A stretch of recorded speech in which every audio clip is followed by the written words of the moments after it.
लाहौर और बसंत, ये नाम एक साथ आते हैं तो जहन में फौरन रंग बिरंगी पतंगों से भरा आसमान, खुशियां और जश्न का समा आ जाता है। ये त्यौहार लाहौर की जान है, इसकी रूह है। लेकिन वक्त के साथ साथ अब इस जश्न को मनाने के अंदाज में भी कुछ तब्दीलियां आ रही हैं, कुछ नए उसूल, कुछ नए ज़ाब्ते। तो चलिए देखते हैं कि 2026 की बसंत कैसी होगी। देखिए जरा ये मंजर, ये है लाहौर की असल पहचान। छतों पर लोगों का रश, आसमान पर पतंगों का नाच और हर तरफ एक जश्न का माहौल। ये कोई आम त्यौहार नहीं, ये एक ऐसी रिवायत है जो नस्ल दर नस्ल चलती आ रही है। लेकिन जाहिर है, जैसे जैसे वक्त बदला, शहर फैला, इस रिवायत को जिंदा और महफूज रखने के लिए कुछ कवानीन का होना भी ज़रूरी हो गया है। तो अब सबसे बड़ा सवाल यही है कि रिवायत और कानून का ये साथ कैसा होगा। बसंत का ये प्यारा त्यौहार अब एक बाकायदा कानूनी फ्रेमवर्क के अंदर मनाया जाएगा, और मकसद बहुत सीधा सा है, जश्न भी हो और सबकी हिफाजत भी हो। लेकिन जब इतने बड़े पैमाने पर जश्न होता है ना, तो उस खुशी के साथ साथ एक बड़ी जिम्मेदारी भी आती है, और वो है अवामी हिफाजत की। इसीलिए कानूनी आगाही बहुत ज़रूरी है। ये जो कानून बनाए गए हैं, ये त्यौहार के दुश्मन नहीं, बल्कि इसको ज़्यादा महफूज बनाने के लिए, ताकि हर कोई, बिल्कुल हर कोई, बगैर किसी डर और ख़तरे के इससे लुत्फ़ अंदोज़ हो सके। तो आखिर ये नए उसूल हैं क्या? चलिए अब सीधा उन ज़ाब्तों पर बात करते हैं जो 5, 6 और 7 फरवरी को बसंत मनाने वाले हर शख्स के लिए जानना लाजमी है।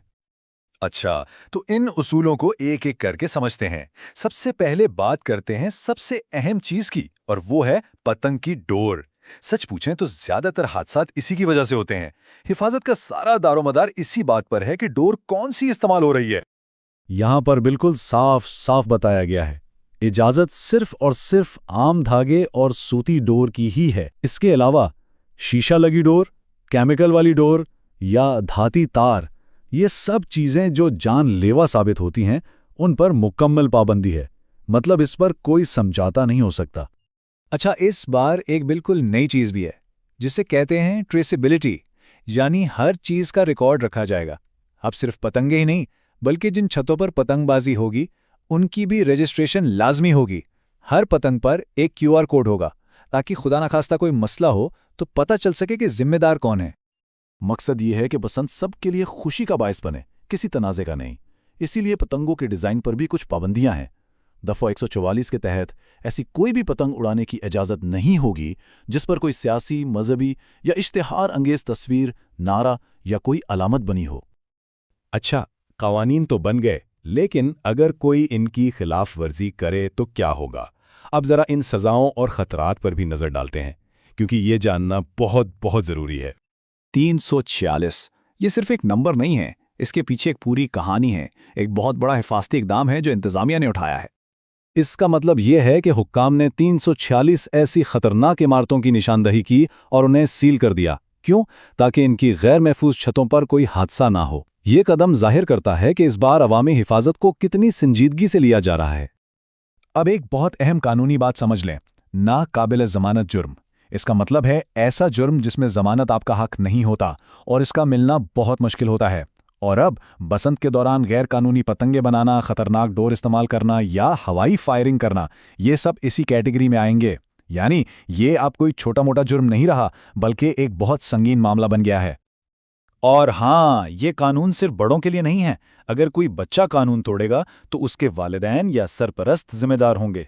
पहली बार वार्निंग मिलेगी, लेकिन दूसरी बार 50,000 और तीसरी बार 1 लाख रुपए तक का जुर्माना हो सकता है।